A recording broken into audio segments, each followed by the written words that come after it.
E, sem mais demoras, se calhar passava já para o Francisco Braz e fazer a primeira intervenção.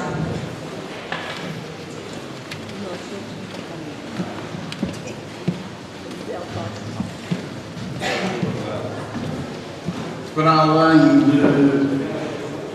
das resoluções, da proposta de resoluções que a Maria José já referiu, está, creio, nos vossos documentos, nos documentos que receberam.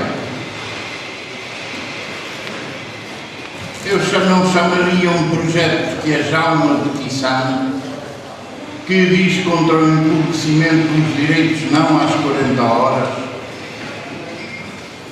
que desde já se propõe que seja distribuída, e todas as regiões vão levar, as regiões do Estado, o STML reduzirá as suas e distribuí-las, que tem como objetivo começar a recolher o máximo de assinaturas.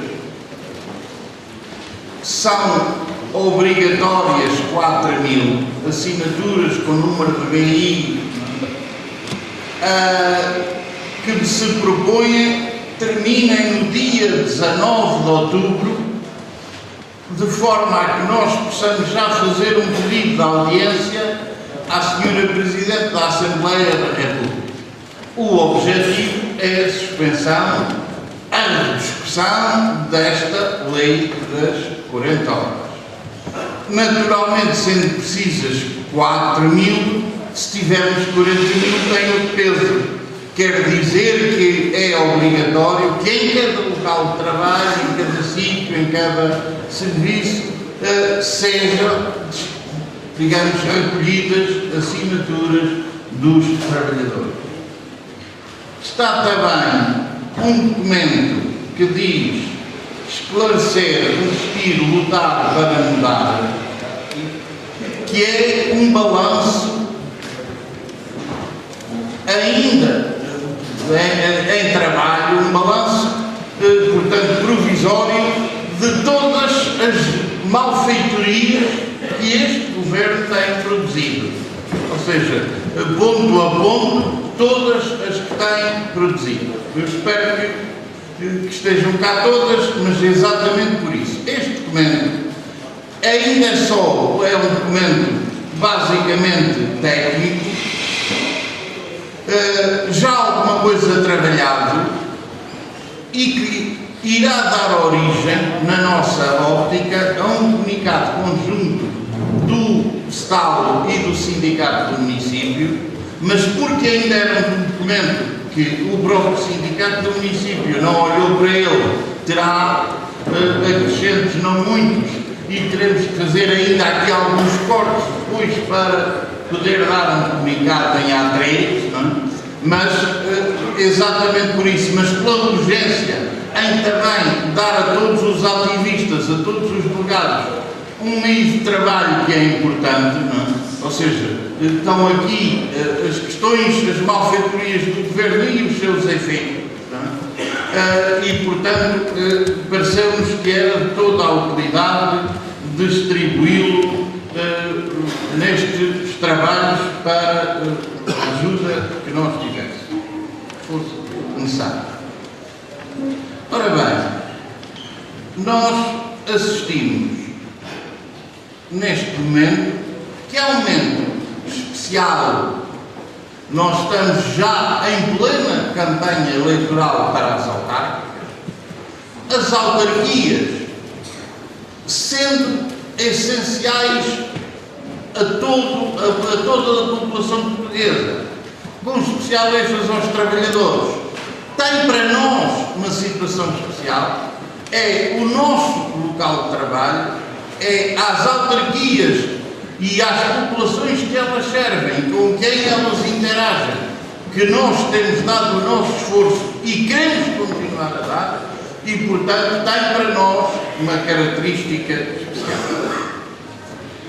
Uma outra especificidade do momento que vivemos na nossa óptica, que está refletida na resolução Defender e Afirmar Direitos, nós vimos assistindo nos últimos dias, há um esforço verdadeiramente falacioso do governo no sentido de a crise acabou. Só lhes falta dizer isto. Só falta dizer já estamos todos a viver bem. Ainda não teve coragem de dizer depois do dia 29 isto é o Eldorado, mas no fundo pretende o quê? Dizer que a situação se inverteu. Ora bem, a reflexão que nós fazemos é: então a situação inverteu-se e as políticas continuam a agravar-se? Ou seja, o Orçamento de Estado, já sabemos que, entre outras sacanices, desculpem a expressão, pretende cortar o subsídio da empresa de almoço, uma parte do subsídio de almoço nas empresas públicas, empresas municipais. Pretende um novo golpe nas reformas. Pretende continuar a pressionar o poder local e as autarquias. E eles não dão a mais pequena volta. E aí está a troika. De vez em quando deixa escapar que a crise vai obrigar a mais esforços, mas todos conjugados para, neste período, não fazer nada. Portanto, estas duas características são fundamentais que a gente leve aos trabalhadores. E são fundamentais por duas razões. Porque a luta não só não pode abrandar, pelo contrário, tem que crescer, tem que se alargar a outros trabalhadores e a outras massas populares, mas também porque dia 29 é fundamental que a gente leve o máximo de trabalhadores, o máximo de companheiros de trabalho a perceber que uma das formas de continuar a luta é derrotar estas forças políticas que a têm sustentado. Ora, dizemos isto. Em Braga, os nossos camaradas estiveram num plenário e disseram mais ou menos isto aos trabalhadores, e no dia seguinte a coligação lá de Braga do PSD tinha uma coisa a dizer, que ia fazer quixa do Estado à Comissão Nacional porque dava indicação de voto. Nós, com toda a frontalidade, o voto é uma opção individual de cada um. Mas tem que saber que o voto também é uma arma e não pode aproveitá-la para dar um tiro a si próprio. E nós não temos dúvidas de afirmar que há responsabilidades políticas no momento dos sacrifícios, nas perseguições, nas desumanidades que estas políticas têm produzido. E essas responsabilidades começaram exatamente com as políticas do final do governo de Sócrates, com especial ênfase, com a assinatura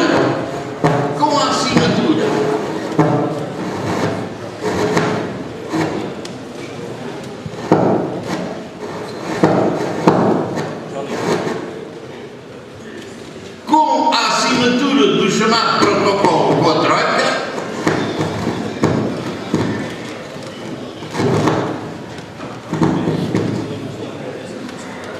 tenha-se mantido ao longo deste processo, e nenhum de nós ignora uma outra coisa: é que se foi de facto o Sócrates que as iniciou, o PSD e o CDS agravaram-nas extraordinariamente e hoje vive-se um vazio. Todos nós percebemos que este governo, enquanto governo, já deixou de existir. É gestor dos interesses do capital. E só existe e mantém-se com o nome do governo porque, em determinada altura, a oposição do Partido Socialista deixa isto a meio caminho. Todos nós percebemos que se o seguro tivesse dito em determinada altura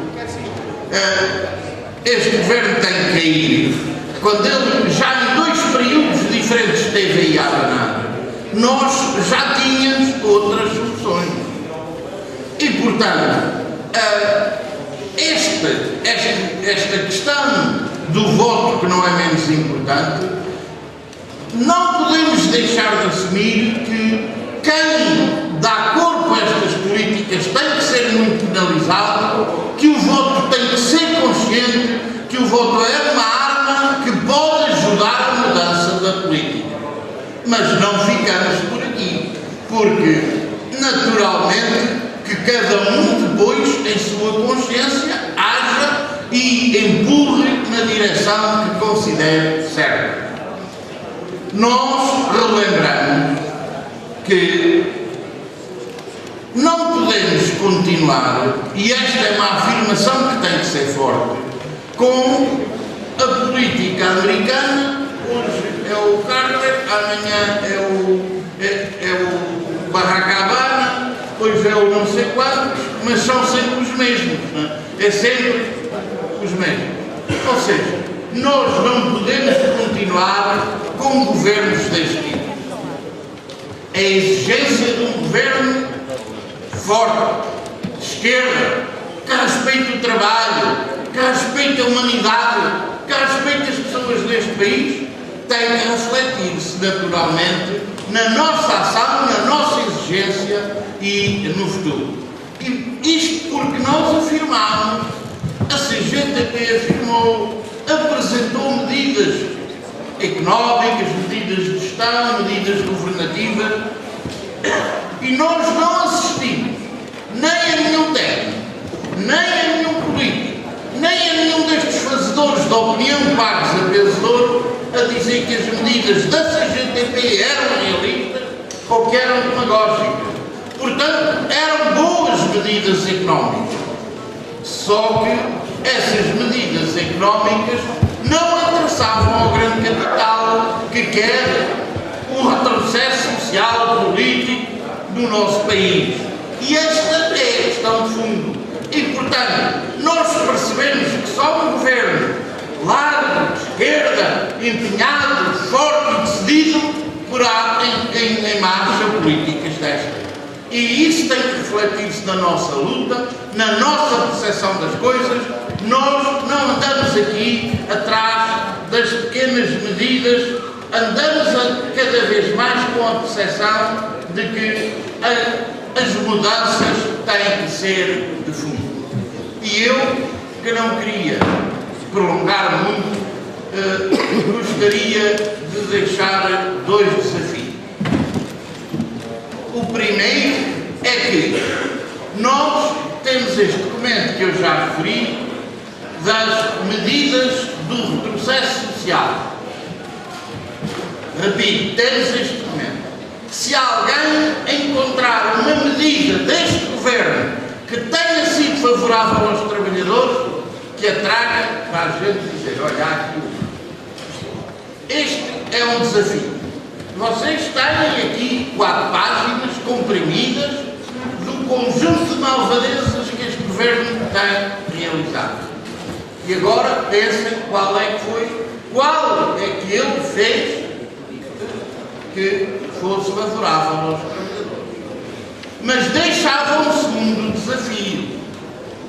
É quantas medidas vocês conhecem que tenham sido prejudiciais para o grande capital.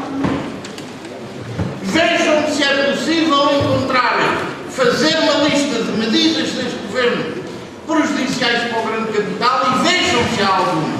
Pensem nisso. Por nós assumimos o compromisso de, a seguir a este, fazer uma listagem de todos os benefícios, de todos os roubos, de toda a corrupção que tem sido colocada à disposição dos bancos, das empresas, dos grandes setores, e ainda andam eles aí outra vez a dizer que vão diminuir os impostos para as empresas. Mas qual a obrigação que põe à empresa? Criação de emprego. Para onde é que esse dinheiro vai da diminuição dos impostos? Reinvestimento. Nenhuma obrigação. Querem transformar a redução de impostos nas empresas em mais lucros para os gordos deste país, para os gordos capitalistas. Claro que se fizerem isso, a seguir vai com mais um conjunto de medidas para os trabalhadores, como foi com o BPN, como foi com as empresas, como é que se chama, os swaps. Bem, mas podíamos estar aqui este tempo à volta disto.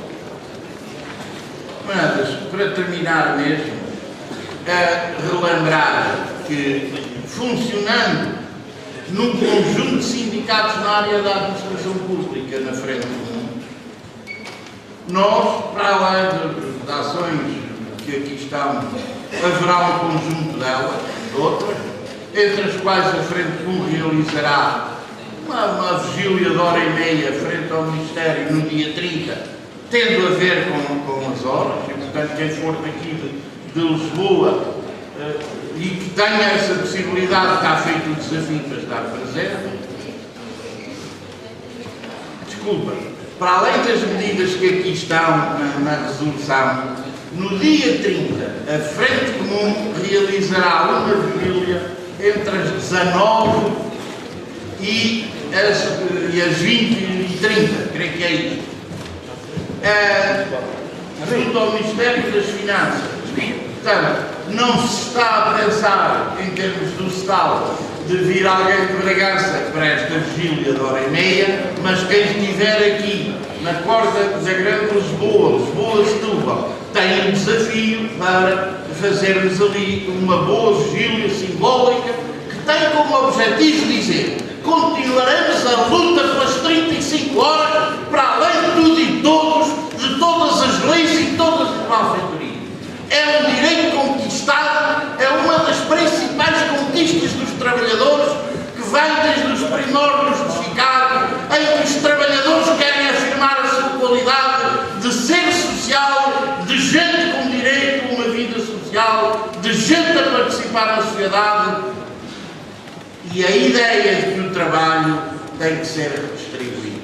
E hoje esta ideia ainda tem uma coisa fundamental. Há milhares de trabalhadores que precisam de emprego. Não é possível aumentar a exploração dos trabalhadores para um conjunto de malfeitores que só se preocupam em roubar, aumentarem as suas fortunas. Não podemos consentir isso. A Frente Comum reunirá também a sua cimeira a 24 de setembro e aprovará a proposta final reivindicativa comum do conjunto dos sindicatos. Porque este era um plenário da administração local, a discussão da PES far-se-á nas estruturas dos dois sindicatos. Mas é fundamental reter isto. A CGTP encontrou uma fórmula que pode ser variada para os setores, propondo 3% de aumento e um mínimo de €1 por dia para cada trabalhador, ou seja, 30 € mínimo por mês, €1 por dia. Vamos ver qual será a proposta da Frente Comum. Mas esta ideia de €1 por dia, penso que pode ajudar a galvanizar, porque nós precisamos de perceber: os salários têm que ser um motivo de luta. Muitos dirigentes, muitos ativistas sindicais, a primeira coisa que dizem é assim: nesta situação a gente consegue alguma coisa. Ou seja, esmorecem, perdem logo a coragem, fazem logo o julgamento antes de... Quando o papel do dirigente tem que ser 30 € por mês, não chega para a cova do dente. Então, se esta é mínima, vamos lutar por aquilo que encontrarmos com a nossa proposta. É preciso espírito, é preciso garra, é preciso capacidade de luta para lutar pelos salários. Mas é fundamental lutar pelos salários. E a par desta questão dos salários, a questão do emprego.